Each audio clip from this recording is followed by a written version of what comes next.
Welcome to Undisputed. We are live from Los Angeles. I'm Jenny Taft here with Skip Bayless, Shannon Sharp. Good morning. Hi, Jenny. You too. Man, what's wrong with you? How are you? Hey, Jenny, how are you doing? Great. I've been wondering, whatever happened to that, what's that guy's name, LeBron guy? That Whatever guy. happened to him? I don't know. He He's just busy. dropped out of, he's busy? Yes. Busy. I just wondered, because the last time I saw something from him, he tweeted back in no time, True. dodged a bullet, and now I don't know what happened. See? Is he just taking time off or what? See, a lot of things get lost in translation. See, you took that as he's going to be back tomorrow. Well, I He did. said- no, I don't. He's Iron Man. No, but I know. I Oh. talked to him. Did you? Yeah. And? He said he didn't tear it off the bone, so he'll be back in about 3 weeks. Really? 3 weeks? Yep. That's a long It's time about for to be 3 weeks. somebody who's immortal, right? It'll be 3 weeks, too. This Oh. Skip. Huh. Right on time. Year 16, starting to get a little old. He might not. How are you? He might not come when you want him, but he's right on time. Remind you of somebody else you know how to skip. It's right on time. Well, it Speaking is of right time. on time, the Dallas Cowboys have arrived. Whatever. They have arrived, Yes, they and have. it's time Here to we get go. to the show because we have a packed one today. Is Skip's guy Kyler Murray about to make a big mistake? We're going to talk about his future. And then since LeBron, you know, he's missing right now, Shannon. He can't wear his jersey. So did you go out last night and buy a Kyle Kuzma jersey? Or maybe have one ready? No? No. Okay, we're going to start with the NFL playoffs. The Cowboys' next test will be on the road Saturday against the Rams right here in LA on Fox. A lot of the focus will be on two of the best running backs in the game, Todd Gurley and Ezekiel Elliott. Zeke led the league in rushing and finished with over 2,000 total yards. On the other side, Gurley was able to practice yesterday for the first time in 2 weeks with a knee injury. He had 21 total touchdowns this season to lead the league. So, Shannon, who would you rather have, Zeke or Gurley? Todd Gurley. But I will give Zeke credit for closing the gap, being able to catch the football. His hands have greatly improved since he got into the league. And I don't know if his hands Greatly are... improved. They were always good. What did you... Well, for whatever reason, they weren't throwing... Revisionist For whatever history. reason, Oh. he was only catching 20 balls a year. Well, that's how many they threw to Okay, him. so why is that? I don't know. Exactly. It's your turn. Go. Well, if it's my I turn, just why have you to talking? correct you. I don't know. Well, how His about- hands have improved. They were great coming out of college. How about you correct me Okay. when it's your turn? Right, yeah. Thank you so much. I really appreciate it. You're so understanding. I just... It's still, I You don't need care. so much help. I don't care if you interrupt me today, tomorrow. It's still going to All be right, do Todd it. Gurley. Todd Gurley is a touchdown machine. And we haven't seen a guy that can score the football since LaDainian Thomas. Emmitt Smith had that ability, Skip. Now, Emmitt wasn't the biggest back. No. But when they got the ball close to the goal line, Emmitt's getting the ball in the end zone. That is correct. Whether he had to run over a corner or a safety, whether he had to slide past the defensive tackle, Yep. or occasionally he would go over the top. But Emmitt was getting the ball in the end zone. And this is what Todd Gurley does. He has the ability, no matter by hook or crook, he's going to get it close. He's getting the ball in the end zone. Skip, the last 2 seasons, Todd Gurley has 40 touchdowns. Ezekiel Elliott has 18. Can I interest you in that? 22 more. If you're playing fantasy Whoa, football, you whoa, can whoa, have whoa. it. Hold on. What do you mean you're playing fantasy? Is he a fantasy in the Fantasy Hall of Fame, or are we doing the Pro Football Hall of Fame? If you don't mind Go me ahead. asking, last year, one guy team was in the playoff. Yeah. The other guy team was at home. So can I interest Well, the other guy was literally Whoa, at home David, why he are was you talking? he was suspended. Why are you talking? He was literally at home. Am I right? He was Jenny, I thought it was my turn. It's still Jenny, I your thought it was turn. I'm Jenny, would sorry. you please intervene? No, he wants to get in there, Shannon. Please finish your thoughts. The last 2 seasons, Todd Gurley has 139 more rush yards, but 17 more touchdowns. Even though, you know, you're an English major, even though that means Zeke has more carries. Oh. Can you believe that? Now, how can a man have more rush yards, 17 more touchdowns on fewer carries on the guy that's better than he is? So says Skip Bayless. You know, Skip. How do you know what I haven't spoken. Because I know you. Yeah, when you love you all things Cowboys. Look, the gap, the reason why, and for the longest time, for the at least since Zeke's been in the league, I've always had Le'Veon Bell. I've always had Todd Gurley in front of Zeke for the simple fact I thought they were better. They don't think I know they were better receivers. Okay. For whatever reason, Zeke improved his hands, or they have the ability. They trust him more in the passing game. For whatever the reason may be, they've thrown Zeke passes, and Zeke has caught those balls, and occasionally he makes big plays out of those. Okay. But since he's been in the league, Todd Gurley came in. So he showed something in college that when he got to the league, his offensive coordinators had no problem integrating him into the passing game.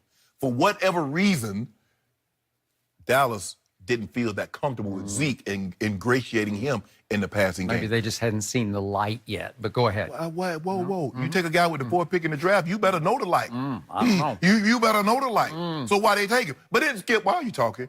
Are you gonna let me talk? You gonna let me finish? I just want to be able to finish. Because you got me talking in broken sentences and you won't even let me finish a thought. I just want one time to be able to finish a thought without you interrupting. Yep. That is so rude. You're complimentary. It's okay. I am. You're a complimentary star. Okay, well, let me have my moment. Let me have my moment. Okay? Yes, go. Okay, thank you. I'm taking Todd Gurley because I believe he's a little bigger, he catches the ball a little better, and he puts the ball into the end zone a lot more. Not a little more, a lot more. And at the end of the day, this is how you win games. Not by style points, not by if you have the star on your helmet. Do you get the ball into the end zone? And over the last 2 years, no one. He's 8 clear of everybody.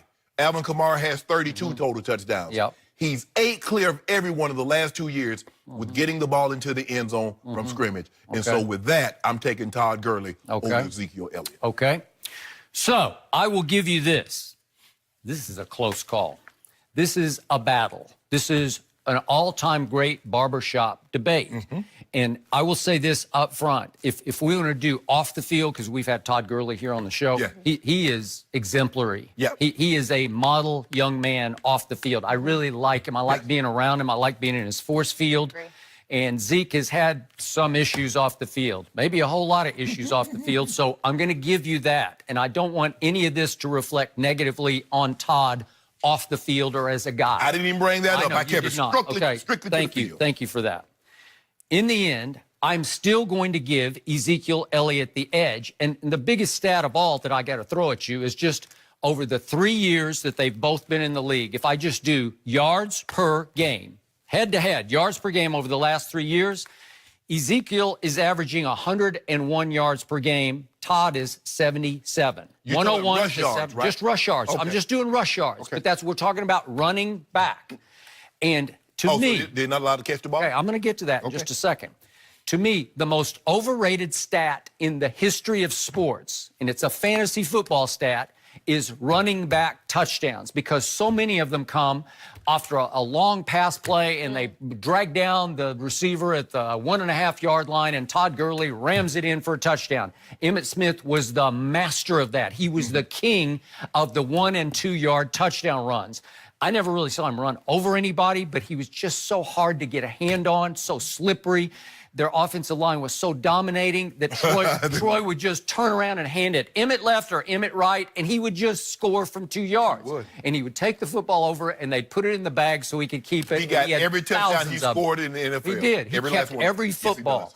Okay, to me, I can't get really excited about that stat because it's just the easiest play to make in football. And by the way, my running back, Ezekiel Elliott, has a touchdown machine at quarterback who can run in with his legs, because Dak Prescott has averaged 6 rush touchdowns a year for each of his 3 years. So that's 18 rush touchdowns right there that went to the quarterback. Okay. Is that fair? Yeah, okay. Yeah, okay, all right. But I thought, why is that? Why do we care about running? He's the quarterback. He's supposed to throw the ball. Okay, well, okay. So the running back, is he supposed to catch the ball or run the ball? In the first order of business is to run the football. But my guy, once they saw the light, because I kept pounding the table over here telling Scott Linehan, what did I tell you before this year started?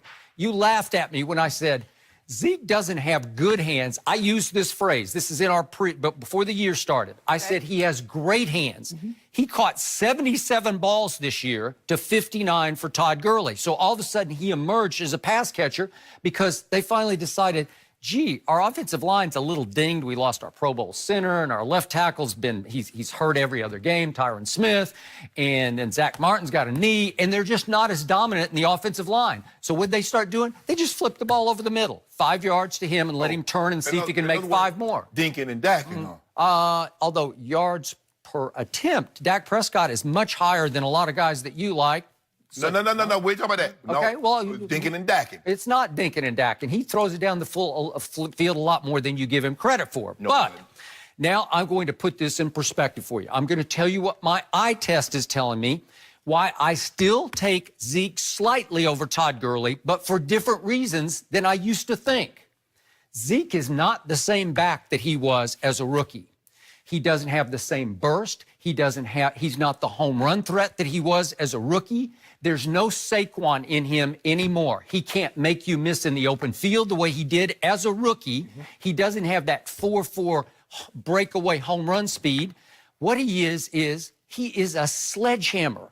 He pounds the ball between the tackles as fiercely, as ferociously, as all-heartedly, as willfully as any back I've ever seen. I've never seen better body lean than this kid has. And he's still just a kid.